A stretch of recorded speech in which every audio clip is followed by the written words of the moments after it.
Trade vocational skills.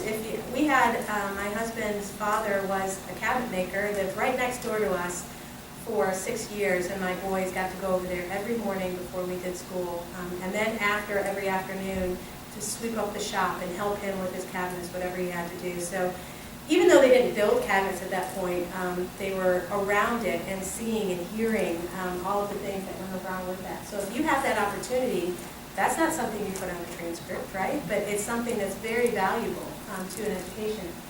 So now you've moved from sentences to paragraph to essays, taught to defend your ideas. So now you have ideas. How are you going to defend them? That's an important skill to learn. Public speaking skills, formal logic, and research.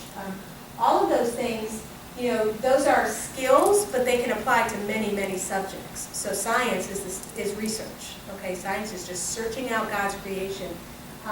Formal logic, you know, that's really math. I mean, we have formal logic, but then the skill of logic is math. We have public speaking, so giving our kids the opportunities to speak in front of people. And that's a hard thing to do with homeschoolers. We are not always given the opportunity. But if you think through it, if your child starts in abecedarians as a 4-year-old, and what do they do every week? They get up and do a little 2-minute presentation. You think, oh, it's only show and tell. And they do it again. How many of your little kids are scared the first couple of weeks to do it? How many are still scared? Are they still a little nervous? They're not, because they've done it about 8, 9, 10 times now. Now multiply that by the next year and the next year, all the way up through challenge. By the time they hit challenge, they're not only doing it once a week, they're doing it multiple times a week.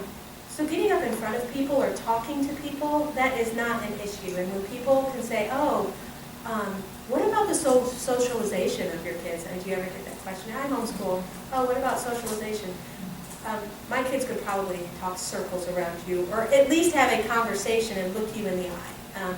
And that can be said for many homeschoolers that are in CC, that they've been given a voice, they've been given this opportunity to practice doing it, because all that takes is practice, just getting up over and over again.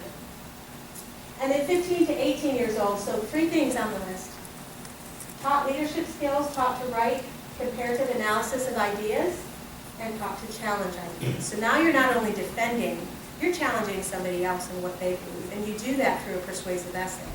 You do that through, you know, maybe a project that you do, or a debate that you're trying to win. You get people to think and contemplate, well, what? I thought this way at this point, but, you know, now I'm going to challenge what you think, and getting people to think about what they believe about certain things. So I look at this and I see no curriculum, and it can't help me but think I'm the one that made my burden heavy of homeschooling. And I added a bunch of things in there that didn't necessarily need to be there. Focusing on these things, I think, would have helped them. It would have allowed them to excel in any academic subject that I threw at them in high school. But I'm the one that made my burden heavy. So think about how the Lord, what His transcript is. Think about what His call on your family is for your children. Why do we educate? And are we keeping it man-centered, or God-centered, and not man-centered? So that's all I have. That's this part before I go into the challenge. Do you have any questions or comments about, you know, just the classical model, or any stories or anything you have? Again, just have another example. No, please. At Thanksgiving, we sort of got into this political discussion. I don't know, it was going off kilter quickly. In your family? Well, just, yeah, there were some extra people invited in. And Brooke was like, she's been studying the Constitution all semester in her government class. And honestly, I sort of even didn't understand, but she was like, you know, the Constitution says da-da-da-da, and then freedom, and everyone has a right to believe in which system they want, and which side, whatever, they were talking about something. But the way she put it, I mean, I can't even remember because it was a little over my head, but it was like, everybody was like, oh. And it just, I mean, it was all these adults, and she was like, you know, you can believe, this is in the Constitution. She had one of the articles. I don't remember which one. It was just that she could speak up to all these adults. And it made sense, and I just can't remember, because it was, well, I was also focused on other things, but it was, Right. it was really cool. I mean, that's one of my, I feel like I take credit for that, teaching her that, because that was her government class. But I do, we go through it together, and we discuss everything, but I'm, that's in the, they have an American documents book. Rewrite. Yeah, and they had to rewrite the whole Rewrites. They have to Constitution, rewrite each. which was due yesterday. It was like, they rewrote it in their own, like, colloquial, conversational more right. for today's. And not the way our politicians are rewriting, right? Yeah, not rewrite it, I mean, for the rewrite it where it TV. matches, but Yes. it's more in today's language. Yeah, yeah. All three of my kids did that, and it's such a great exercise. And that is classical. You read the original source text. You don't read somebody else's take on it. Yeah, Read it for yourself. That's why in Challenge B, they're going to study Darwin, and they're going to read his original work. And in his original work, he says, if this doesn't pan out, I'm wrong. But nobody knows that. Nobody knows that that was his conclusion, because he couldn't see the future. He couldn't predict what was going to happen.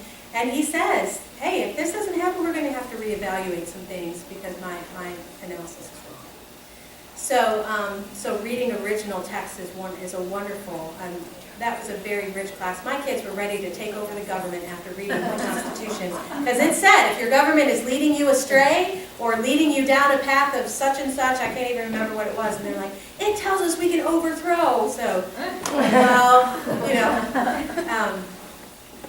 so it is fun. It does awaken something in them. I was at a Windows Challenge last year, I'll never forget it.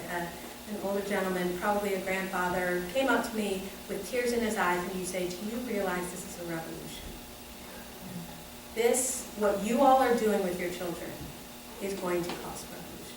And he was completely serious and excited that we were educating our children in a way that they can believe what they believe with confidence and defend and then not contradict, I can't think of the word, whatever the word said up there a minute ago. Challenge other people's beliefs, that we're not just going to blindly go by what the world tells us to do, that we are going to act on the authority of God's word and his call on us. Okay, so I want to dive into what is challenge, and hopefully you all have catalogs. We're going to refer to this a little bit. This is a great tool for you to take home. There are articles in here about challenge, about testing, about assessment, sanctification through testing. That's a great article. So this is much more than in the catalog of the products that we sell. Annette and I have seen the new catalog coming out for this year, and it is even, if it can get better than this, it has. It is going to be wonderful. So make sure you get it. There's tons of challenge because we are in an area where we are seeing challenge begin to grow.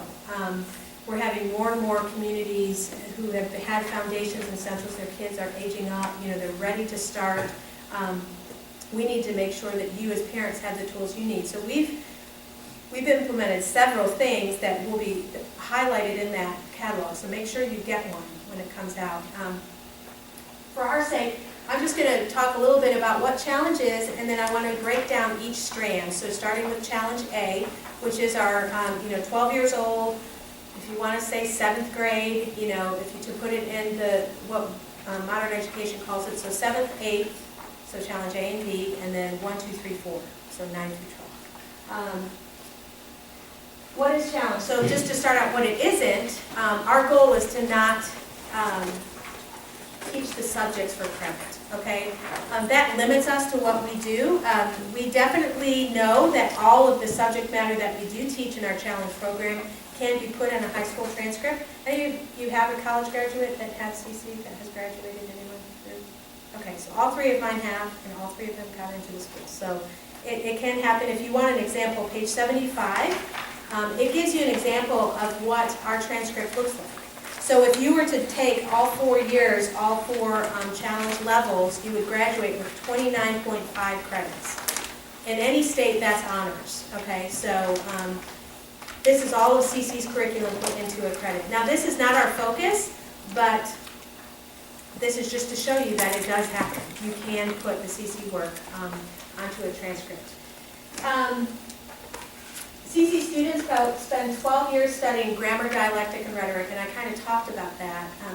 What sets us apart a little bit from other groups is that we have one director or tutor. Okay, so the challenge directors, they are teaching all 6 strands. So they're leading all 6 of the seminars. We don't have a Latin specialist, we don't have a math specialist, we don't have a science specialist. So that tutor is teaching all 6, and it's for a reason, and I want to share the vision behind that with you. One of the ways an education is classical is modeling. So when you have a tutor up in front of the room that's modeling learning for the students, which means she has not mastered the material, she's learning it herself alongside the students. Now, of course, they're a week ahead. Our directors get really good training. Hopefully you all take advantage of the webinars and different things. We have a whole program management team that takes care of the academic health and training of our directors. So they do get trained, but they don't have to be a master at Latin to be able to teach Latin. I don't think that that's the vision of education. If so, then we disqualify ourselves because we're not masters of any of it. So I don't believe that that's an important piece of education. Some people do, and so that would mean, okay, the challenge program might not be for them because that's our vision behind the role. We do want that tutor to do all 6, and the other reason for that is so that she can integrate all 6. Integration won't happen if you have different people teaching different things. So if a classical education is important to you, the integration of subjects are important to you because that's an integral part of a classical education. So that's why we do that, and it's something that makes us different. It's something that parents have a hard time with because that's not how I was educated, right? I was taught by the master psychology teacher who had a degree in psychology.